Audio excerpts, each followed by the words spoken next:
There are so many small things that Falcons are doing at TI to dumpster their opponents. Let me show you a couple of those. When Malrine plays Primal Beast, no matter what counter he goes up against, this guy always knows what he wants to do.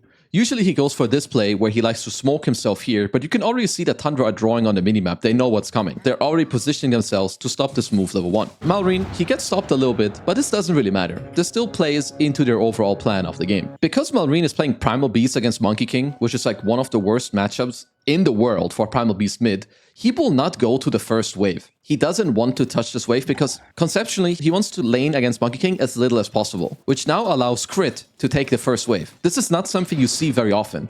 They have their +5 going to the offlane, their +4 who's taking the first wave mid, and their mid laner, well, he's not even playing the lane. He wants to just take the second wave and then pull it around to dodge the lane as much as possible. In the meantime, this allows Crit to actually get level 2, because he gets the first wave without a single deny happening from BZM. I want to not just talk about why this is good for Malrine's game and also Crit's game, but actually it also makes more sense for Falcons to swap their supports like this.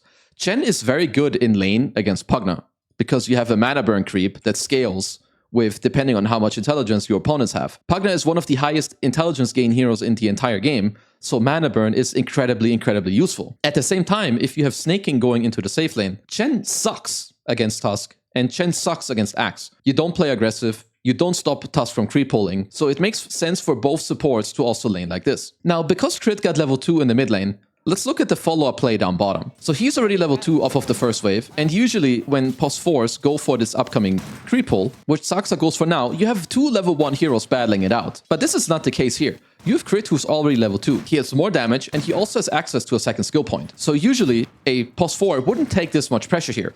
You have Scatterblast coming out, Blood Grenade, Cookie. Saksa actually nearly dies in this whole engagement. In the meantime, you have Malrine, he's not even laning mid.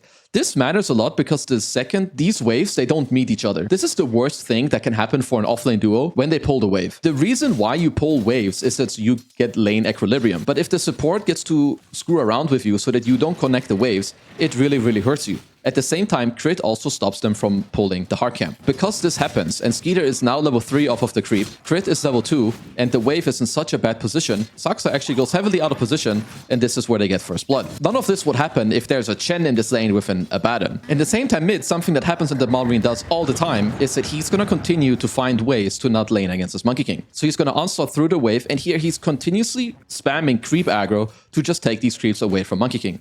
He just wants to not lane against this guy. He would prefer to have the two of them lane against creeps only than him having to lane against the Monkey King. At this point, Malrine actually died at the tier 2. Now, look what he does after respawning. He actually TPs into the safe lane. At the same time, we also need to note what Sneyking is doing. Sneyking is stacking the hard camp, stacking the ancient camp, and using his Cobalt to deny the enemy bounty rune. So the whole idea of Malrine not laning against Monkey King, he just plays it to the fullest. He does not want to lane there. He's patient, he waits.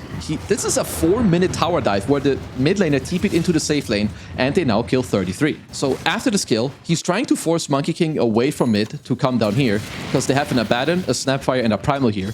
He keeps pulling the creep wave, because they have Abaddon with Curse of Avernus to try and pressure this lane. Minute 4:53, Sneyking gets another double stack, so now you have the triangle that's actually already triple stacked on both the camps. What I want to note now also is that Sneyking didn't just stack the camps, he also found the best creep possible. This is a tornado creep. You can channel it and it deals a lot of damage. Because Malrine doesn't have the most levels due to the lane matchup, you actually do need to help him a little bit. So look what they do here. It's nighttime. He uses the tornado creep. He lowers all the creeps to lower HP, which now allows Malrine to kill this camp.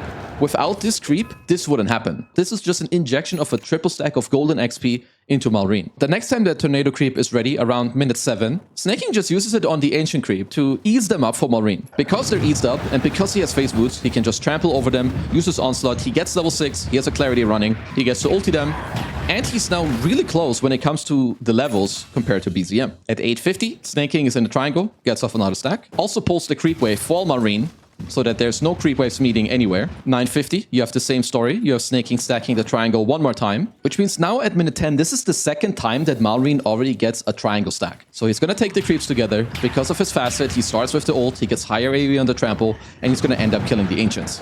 We're gonna fast forward here to when he has fully killed the Ancients, which then puts him closer to his Blink Dagger. So after using another round of trample onslaught with the Regen rune, He's only about 1,200 gold away from his Blink Dagger. So in this game, where they stop Malrine's plan level 1 from him cutting the offlane early wave and him having to quote-unquote lane against the Monkey King, because of all of these stacks, look at his timing. He has a Blink Dagger at exactly 13 minutes in this game. He's slightly ahead when it comes to the net worth compared to BZM on the Monkey King. Now they immediately go for a smoke up, just him and crit. At the same time, Skeeter is showing in the bottom lane, Sneyking now shows mid.